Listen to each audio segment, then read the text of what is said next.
On Thursday, July 7th, 2022, just after 9 p.m., a Mesa police officer working in the area of Morris and University noticed a white SUV driving behind him with its hazard lights flashing. A short time later, the officer was dispatched to a call for service.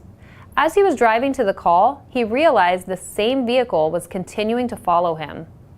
Unsure of why the SUV was following him, the officer decided to drive to police headquarters, located at 130 North Robeson here in Mesa. Here is surveillance video as the officer arrives to the secured gate on the north side of the building.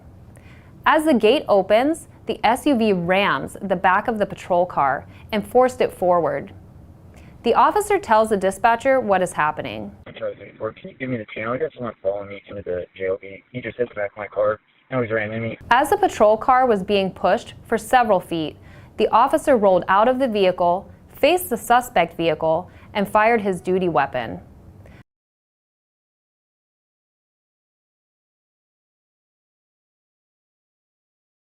The patrol car continued down the ramp and collided with a curb.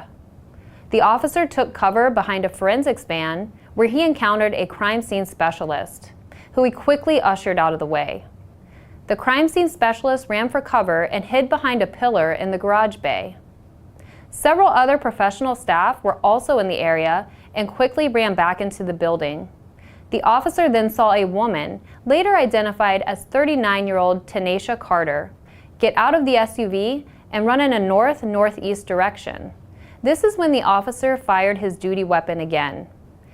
And here is what was captured on surveillance video.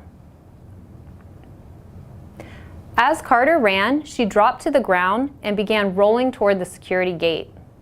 Backup officers were able to treat her for her injury until Mesa Fire and medical personnel arrived and took her to the hospital.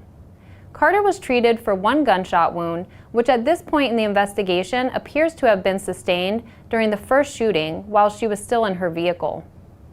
Carter was released into police custody and faces the following charges: aggravated assault with a dangerous instrument and third-degree trespass. The Mesa police officer involved in this shooting suffered scrapes and abrasions to his elbows, hands, and knees, but has no serious physical injuries.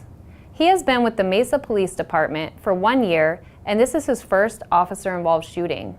All the information and evidence in this case will be turned over to the Maricopa County Attorney's Office for review. Thank you for taking the time to watch this critical incident community briefing.